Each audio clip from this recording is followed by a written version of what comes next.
বিসমিল্লাহির রহমানির রহিম। আসসালামু আলাইকুম ওরহমতুল্লাহি ওয়াবারাকাতুহু।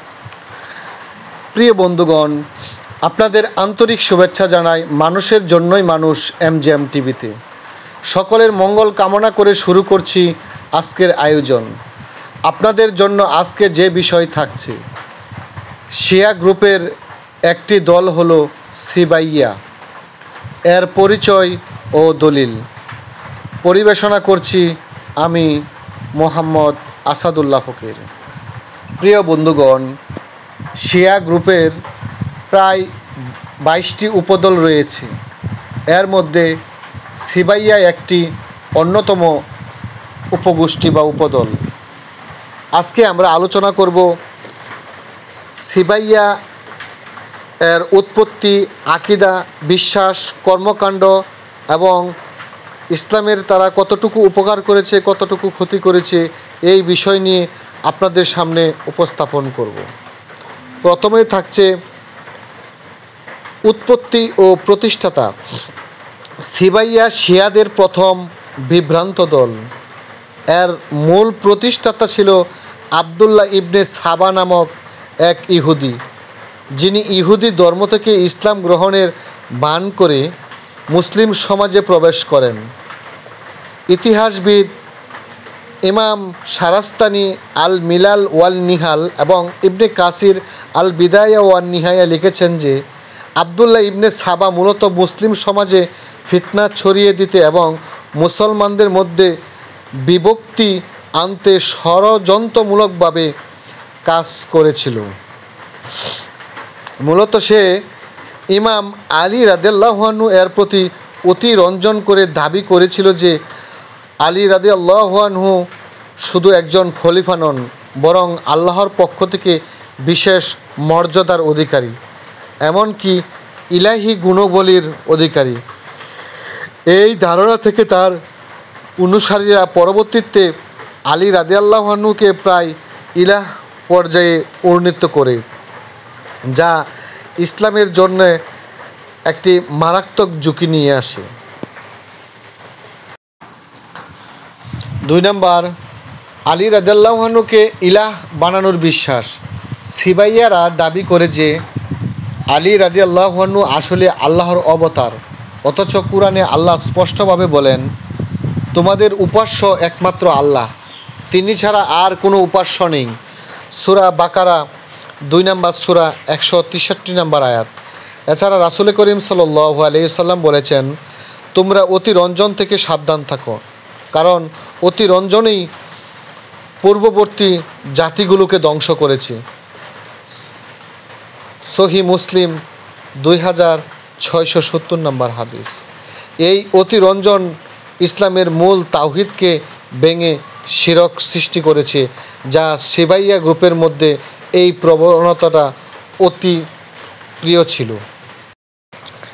3, গায়েব আকিদা ও আলী রাদিয়াল্লাহু আনহু মৃত্যু অস্বীকার। সিবাইয়ারা বিশ্বাস করে যে আলী রাদিয়াল্লাহু আনহু মারা যাননি, বরং তিনি গায়েব আছেন এবং কিয়ামতের আগে পুনরায় আবির্ভাব হবেন। অথচ কুরআনে আল্লাহ বলেন, প্রত্যেক প্রাণীর মৃত্যুর স্বাদ গ্রহণ করবে। সূরা আল ইমরান 3 নম্বর সূরা 185 নম্বর আয়াত। এছাড়া রাসূল সাল্লাল্লাহু আলাইহি সাল্লাম বলেছেন, কবর পরিদর্শন করো, কারণ তা তোমাদের আখিরাতের কথা স্মরণ করিয়ে দিবে।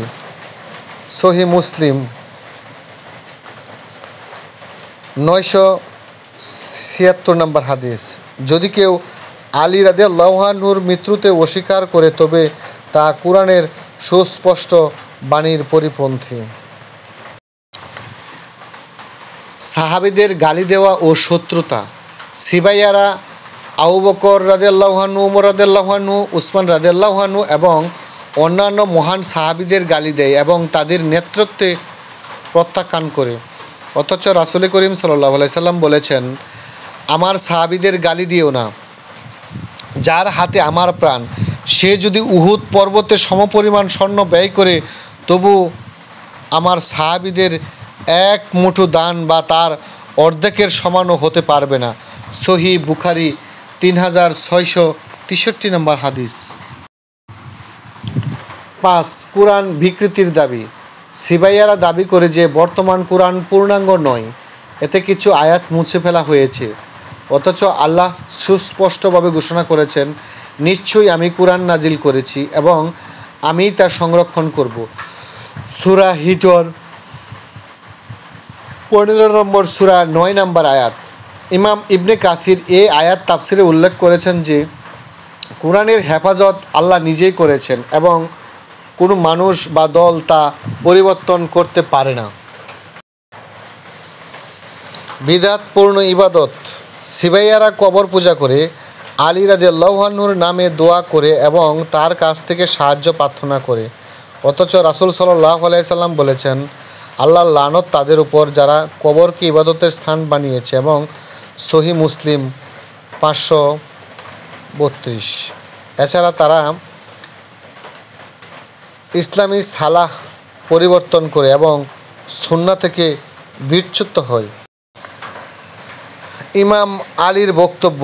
ইমাম আলী রাদিয়াল্লাহু আনহু নিজেই সিবাইয়াদের নিন্দা করেছেন। তিনি বলেছেন, আমি কেবল একজন বান্দা, তোমরা আমাকে আমার মর্যাদার উপরে তুলো না। নাহজুল বালাগাহ। এমনকি ইতিহাসে বর্ণিত আছে, আলী রাদিয়াল্লাহু আনহু নিজ হাতে ইবনে সাবার অনুসারীদের বিরুদ্ধে কঠোর শাস্তি দেন। আলেমদের ফতোয়া। ইমাম মালিক রহমতুল্লাহ আলাই বলেন, যারা আলী রাদিয়াল্লাহু আনহুকে ইলাহ বানায় তারা কাফির। রেফারেন্স শারহ আকিদা তাহাবিয়া। ইমাম আহমদ ইবনে হাম্বল বলেন, সিবাইয়াদের মতামত ইসলাম বহির্ভূত। আহলুস সুন্নাহর মতামত। আহলুস সুন্নাহর সর্বসম্মত সিদ্ধান্ত হলো সিবাইয়া একটি ভ্রান্ত দল। তাদের শিরকি আকিদা ইসলামের মূল তাওহীদকে ধ্বংস করেছে, যা ইসলামের জন্য একটি হুমকি স্বরূপ। সিবাইয়া দল ইসলামের শত্রু। তাদের বিশ্বাস ও কর্ম কুরআন সুন্নাহর সম্পূর্ণ পরিপন্থী। মুসলমানদের জন্য এদের চিনে দূরে থাকা অত্যন্ত জরুরি। মহান আল্লাহ পাক রাব্বুল আলামিন প্রিয় নবী হযরত মুহাম্মদ সাল্লাল্লাহু আলাইহি সাল্লাম ওনার কাছে যে নিয়ামত, যে ভান্ডার, যে রহমত দিয়েছেন, সেই রহমতের ভাগীদার, সেই রহমতের ছায়াতলে ছিলেন সাহাবায়ে কেরাম, ওনার প্রিয় উম্মতগণ। ওনার উম্মতের মধ্যে কিছু বান্দা আছেন, মানুষ আছে যারা অতি রঞ্জিত করে একজনের প্রতি অতি আবেগ দেখিয়ে আল্লাহ পর্যন্ত নিয়ে যায়, যা ইসলামের শরীয়তের পরিপন্থী। এমন কোনো কথা মুখে উচ্চারণ করা যাবে না যেটা সরাসরি শিরিক হয় এবং আল্লাহর রাসূলের সম্মানে আঘাত হানে। প্রিয় বন্ধুগণ, শিয়া গ্রুপের একটি উপদল হলো সিবাইয়া। এর পরিচয় ও দলিল সংক্ষিপ্ত আকারে আপনাদের মাঝে তুলে ধরা হলো। ইনশাল্লাহ আগামী পর্বতে আরেকটি উপদল নিয়ে আপনাদের সামনে ভিডিও নিয়ে আসবো। সকলে ভালো থাকুন, সুস্থ থাকুন। আল্লাহ হাফেজ। আসসালামু আলাইকুম ওয়া রাহমাতুল্লাহ।